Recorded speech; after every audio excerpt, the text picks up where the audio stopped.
Bonjour Joël, comment ça va aujourd'hui? Ça va très bien. Oui. Est-ce que tu peux me dire ton âge? Oui, j'ai 30 ans. Oui. Il y a encore que ton chien il t'aide? Euh, ça m'aide à pallier mes handicaps.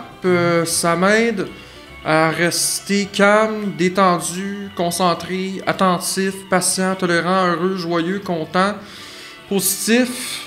M'aider à dormir, parce que moi je travaille la nuit, fait que faut que je dorme le jour. Ça m'aide aussi à socialiser, à être moins gêné, stressé, anxieux, nerveux, angoissé, puis aussi à ne plus avoir de pensée envahissante envers les chiens. Parce que on doit restreindre si les chiens comme ça, vu que j'ai mon chien avec moi, je reste concentré et attentif sur ce que j'ai à faire. Que c'est aussi, ça me permet de me réconforter, de m'apaiser lorsque je ne vais pas bien, d'être moins impulsif.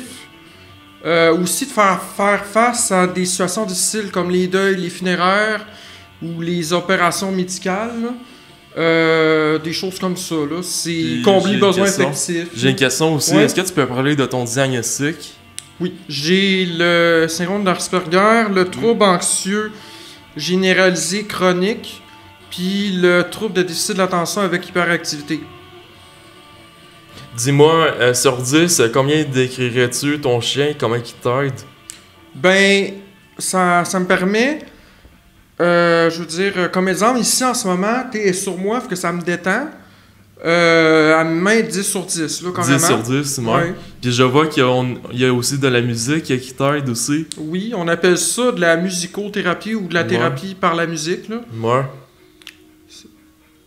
C'est les deux techniques que j'utilise. C'est eux qui fonctionnent le mieux avec moi, qui est le chien d'assistance et la musicothérapie. Là.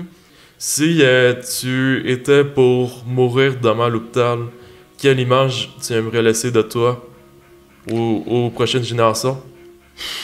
Écoute, c'est une question assez difficile à répondre, à dire franchement.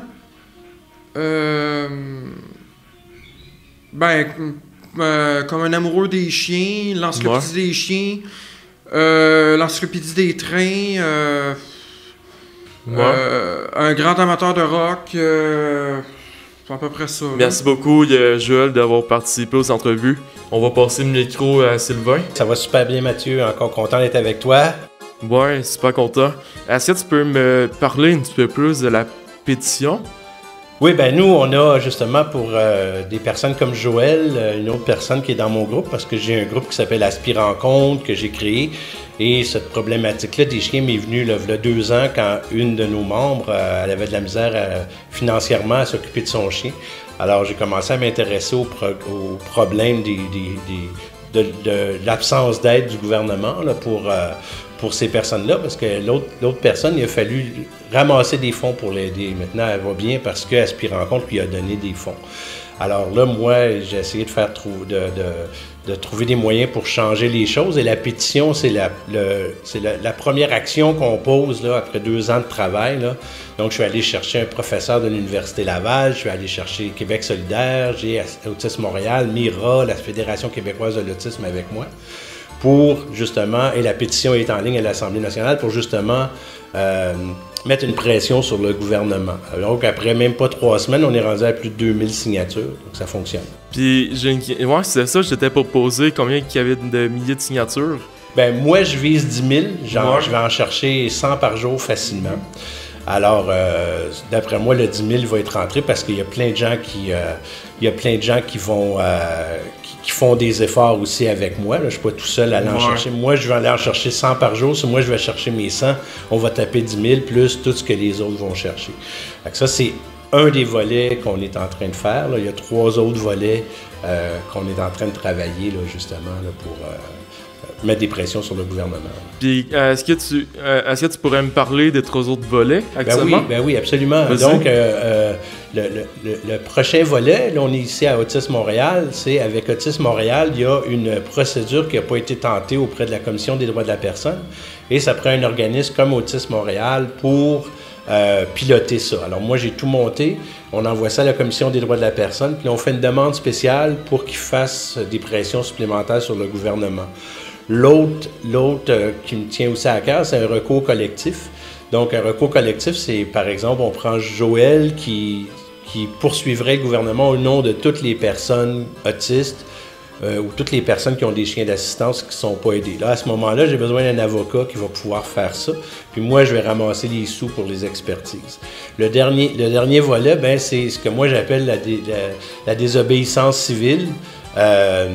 C'est-à-dire qu'on va carrément faire des situations avec les gens où on va les refuser avec leurs chiens et on va pouvoir soit qu'ils portent plainte ou qu'on va embourber un peu le système, là, parce que en y allant par l'absurde, je vais dire à Joël, tu n'as plus le droit de venir à Aspire-Rencontre, par exemple. Puis c'est pas vrai, là, mais je veux dire, on va faire des choses comme ça un peu partout avec la participation des personnes qui ont des chiens. Et là, ça va permettre encore une fois de montrer au gouvernement que ça n'a pas d'allure. Là, parce que lui, il peut ne pas les aider. Quand le gouvernement dit « je les aide pas pour telle ou telle raison », moi, comme président d'organisme ou comme citoyen, je peux pas utiliser ces raisons-là pour exclure les chiens. Alors, il y a quelque chose qui fonctionne pas. Ouais, je comprends. Donc, autrement dit, les personnes qui ont un chien, ben, ils devraient être acceptés dans ton bâtiment. Oui, c'est ça. Ils sont acceptés. Ouais. Le problème, c'est au niveau de l'aide. C'est que nous, ce qu'on demande, c'est qu'en ce moment, quand Mira entraîne un chien, s'il est donné à une personne non-voyante, la personne reçoit plus de 2000 $ par année en aide. Et une personne comme Joël ne reçoit pas rien par année. C'est les mêmes chiens. Alors, il n'y a aucune raison qu'on aide un et qu'on n'aide pas l'autre. Et là, comme je te dis, j'ai la personne la plus cotée au Québec en droit de la personne, qui est Louis-Philippe Lampron de l'Université Laval. Et c'est avec lui que j'ai rédigé la pétition et c'est son avis d'expert qui est là-dedans en disant que ça n'a pas d'allure. Là. Moi. Qu'est-ce que tu souhaites pour conclure l'entrevue, là? Je dis, qu'est-ce que tu souhaites aux personnes autistes qui ont leur chien? Ben, en fait, je souhaite qu'il y ait cet argent-là et je souhaite aussi qu'on puisse trouver les fonds, là, comme je disais récemment, là, je veux dire, il y a quelqu'un qui a gagné 70 millions, puis je pense qu'il a donné 10 millions à la fondation de Louis et Véro. C'est numéro 1 de faire ça, mais il y a d'autres endroits où il y a des besoins. Alors, si quelqu'un a un peu de sous, on va commencer à faire une collecte de fonds. Dès qu'on a trouvé l'avocat, c'est lui qui va s'occuper de gérer les fonds. Moi, je vais m'occuper d'aller les chercher, les fonds. Mais s'il y a des personnes, s'il y a quelqu'un qui a 45 000 $ qui traîne, je le prends. Je comprends, tout à fait. Ben, ça conclut-tu pour toi l'entrevue? Ben oui, c'est super, numéro 1. Ça a été super le fun. Puis ouais, merci. De te rencontrer, on peut faire le... Oui, comme ça. Parfait, mon ami. Merci beaucoup. Merci. C'est gentil. Salut.